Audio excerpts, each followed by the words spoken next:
Today we're going with the paramedic kit bag. In our first pocket we'll find our thermometer, our pediatric and adult blood pressure cuffs, our pupil eye pen, our stethoscope and our blood glucose measuring kit. Moving on to our second pocket, in it we'll find our personal protective equipment including face masks, smocks and our glasses. Moving on to the big pocket on this side here, and here we'll find our trauma and hemorrhage wound care, including tourniquets, crepe bandages, saline and triangle bandages, and gauze. Moving on to the other side of the bag, the two smaller pockets on the outside. In this bag we'll find our emesis bags, our suspected spinal cord injury lanyard, and our numbing agent for injuries. And in this last bag here we'll find our glucose kit, and here we have our glucagon injector and an IV bag of glucose. Moving on to the main pocket. In here at the top we'll find our drugs, including things like Loraclear and ibuprofen. In the second pocket here we'll find our airway management kit, including NPAs, OPAs. And in the third pocket, here we'll find our O2 adjuncts, including our face masks and nebulizer and the like, as well as nebulizer drugs like salbutamol and our adrenaline. In this main big pocket here, we'll find our bag valve mask kits for both adults and pediatrics here. We'll find our LMA or laryngeal mask airway kit, our IV kit, including extra catheters and like for the IVs. We'll find our cardboard splints and our neck braces, as well as our sharps container and a towel. So this is our suction unit. We'll have to make sure to test it before each shift starts. So we do that by turning it on and then holding down the test button and occluding the pathway, and we'll have to wait for it to reach the top here. So we will only use suctioning if there is fluid present blocking the airway. We do not use it if there are solids. Once it reaches the top, just let go, test and do that, and we know that it is all ready to use, and go ahead and turn it off. So we only suction as far as we can see inside the mouth. We suction only on the way out and in a circular motion for approximately 10 seconds. Some complications of suctioning include inducing vomiting, soft tissue trauma inside the mouth, inducing hypoxia because you are preventing the administration of O2, and also vagal nerve stimulation, which can lead to bradycardia. Cool, so now we'll be going over oxygen. So when you're using an oxygen bottle, you make sure you've got the correct bottle, so it should be white with a black top. When you're setting it up, you grab your regulator, check your Botox seal, make sure it's all good. Once you've done that, put the regulator on and screw it on. Once you've done that, you just loosen the top and check the level. So here we can see it's quite full, so we've got nothing to worry about. And then turn it on and test the flow. Yep, it's doing alright. Then just close the top up once more, and then bleed the regulator. Once it's bled, it'll be alright we'll get to take off the regulator and put the oxygen away. So the indications for oxygen include carbon monoxide poisoning, shock, decompression illness and traumatic brain injury, and some contraindications include morbid obesity and patients who have chronic obstructive respiratory disease, and patients who may be on oxygen at home already. So today we'll be going over the high concentration mask. This mask has a plastic bag that fills with oxygen. So the way you use this mask is you take your O2 connector and you plug it into the side over here, like so. Then you take the other end and you plug that into your O2 bottle over here, like so. Make sure you turn your O2 bottle on. And the flow rate for this mask is 10 litres per minute, so we'll turn it up to that. So now this mask with a plastic bag will fill up with oxygen. I'm just going to do that first. Turn it up so it goes faster. There we go. Put it back down to 10. So with the mask, make sure that it fits over the patient snugly. So you pull on these two here on the shoestrings and then pinch on the bridge of the nose, and it just goes on like this.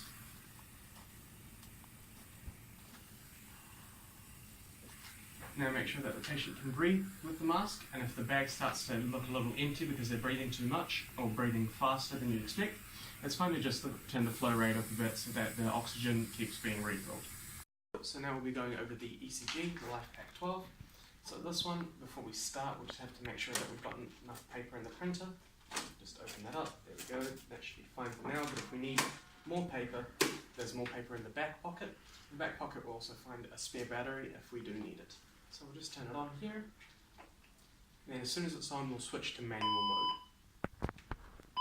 Switch to manual mode by pressing advisory, twisting our black dial, and then pressing on it.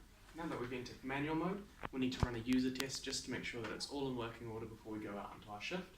So to do that, we'll just press on options, then go over to user test, and once again press in on the black dial. While it's running that, I'll just go over the features of the ECG.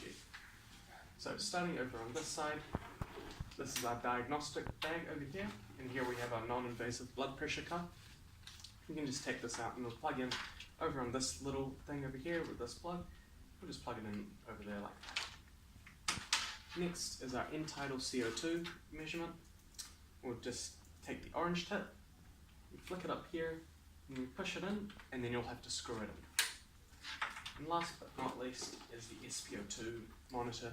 We'll just do this one when the user test has been run, but you take this area here, and you just plug it in over there. So we'll be revisiting this one in a moment. Next, over here we have our 3-lead, which actually has 4 leads. So this one we'll just plug in our dots now.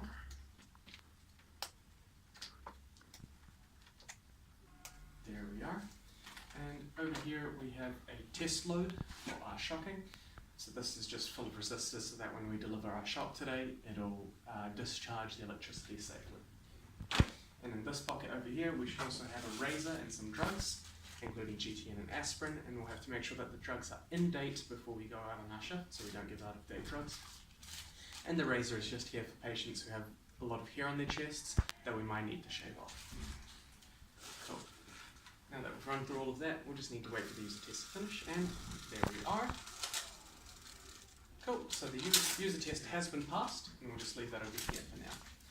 So moving on, just show how the SpO2 works. So the SpO2 measures the volume, the saturation of oxygen inside the patient's blood. So just plug in over here, plug that in, and then you take this thing on the end here and you just put it on the patient's finger, like in this case my own. Now we'll just have to wait for it to come up on the screen there, and there we are, and it started. And we can see the SpO2 here, and we can monitor it, see if it dips below what it should be, so we can choose, we can see if we need to administer oxygen to the patient. Next, we'll just change the lead over from SpO2 over to 2, 3, and AVF. And this is where we'll plug in our 3-lead. So each of the 3-lead has a different color, and each color has a different area that it plugs into on the body. And each of the end of the leads also has says where it goes. So for example, this one here has LA, that's for left arm. You also have one for left, for your right arm, your left leg, and your right leg. So just go ahead and plug these in now. Peel the dot, that off the dot. So it's left arm, right left. Just pop this over here. When we plug these in, we want to avoid any bony protrusions because these can mess with the readings and give us an inaccurate reading.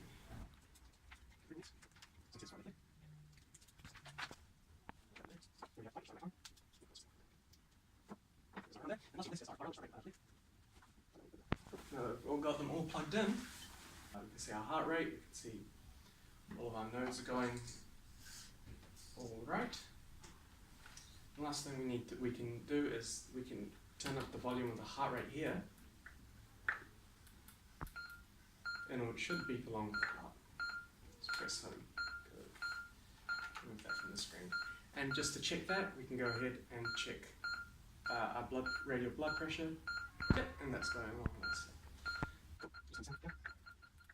The last thing we can do with this is that you want to be able to print off a section so that you can have it and show it later to the other if you need it.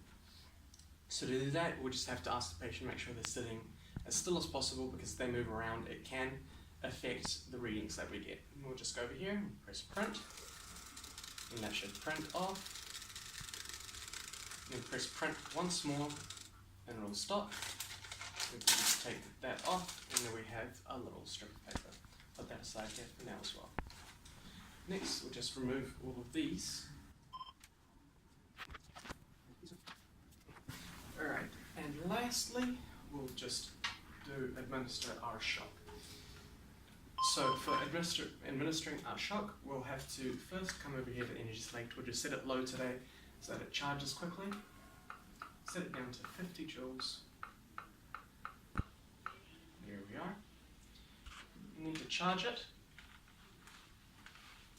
We'll just come over here and press the charge button, and that'll just charge up nicely.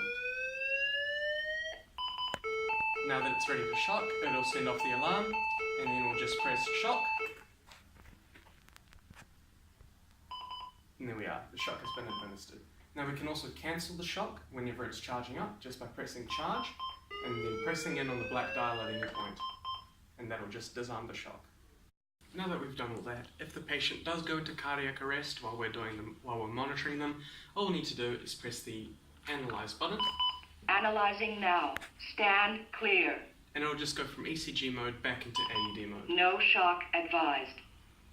Start CPR. And that'll just keep going as long as we need it. If we want to switch back into the manual mode because the patient has been successfully resuscitated, just press advisory and it'll go back.